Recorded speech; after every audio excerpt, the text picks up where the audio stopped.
Hi, this is Debbie, and today I'm back with another card from the Simon Says Stamp December card kit. In my last video I looked at the stamp set from the kit, whereas today's card I'm going to be using the stickers and the pattern paper. I'm not sure if you remember when I did a walkthrough of the contents of the kit, but I'd picked out this pattern paper as being perfect for a shaker card. I'm starting out by planning the card. I'm going to use the nested circle die from Simon Says Stamp to cut the opening of the shaker card, and I'm going to cut the opening in this pattern paper with light blue marks on it. I thought that could represent tree trunks in a woodland, and as I'm going to be using the deer sticker, I thought that was a nice representation of the woodland with the mountain scene within the shaker card behind. I've trimmed a 4 1/4 by 5.5 inch panel of the pattern paper, trying to make the best use of the pattern paper and save the cute little critter on the back for another use, and then I've run that through my die cutting machine with a nested circle die. Using a pencil, I'm marking the mountain pattern paper where I want the opening of the shaker card to be, and then I'm going to trim that paper down so that it fits nicely behind the opening.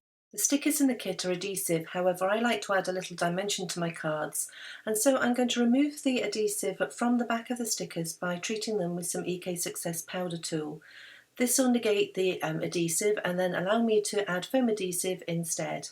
For the sentiment I decided to use the Peace and Joy stickers, again removing the sticky from the back with some EK Success powder tool before adding foam adhesive instead. I've not removed any of the backers of the foam adhesive yet, but having decided where everything is going to go helps me with the next phase, which is to add the acetate sheet behind the opening. Now this will keep in all the sequins that I'm going to place inside, and to do that I'm going to add some glue runner to the back of the pattern paper woodland piece and then lay the acetate on top. At this point I've taken 1/4 inch of the bottom and the side of the pattern paper, and this will be so that it can be mounted onto a card base, an A2 card base, and have a little bit of the card base showing around the edge. A key to a good shaker card is making sure you've got plenty of room for all your elements to shake, and so I've used 2 layers of foam adhesive all the way around the opening and also around the corners to support the panel when eventually it gets put onto the card base.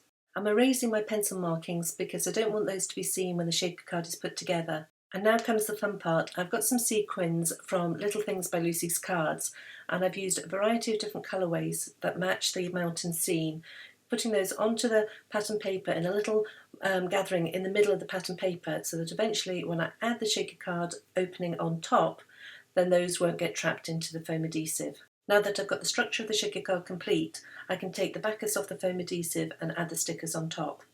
There are a variety of different cardstock colours included in the kit, and this is how I decide what card base to make.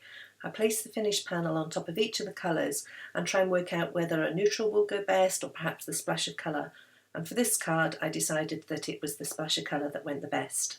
I've cut this ordinary blue cardstock at 4 1/4 lengthways down the card and then scored at 5.5 inches before using a bone folder to make sure that fold is nice and crisp. I've added some glue runner to the back of the mountain seam pattern paper, removed the backers from the rest of the foam adhesive before placing the panel onto the card base. I trimmed the bottom of the card base slightly as I didn't have an even edge of glue showing all the way around, and then decided to add some of the star stickers to finish the card off. And that finishes this card.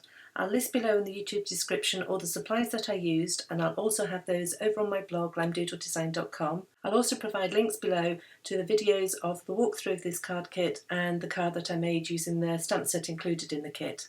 Thanks for joining me today.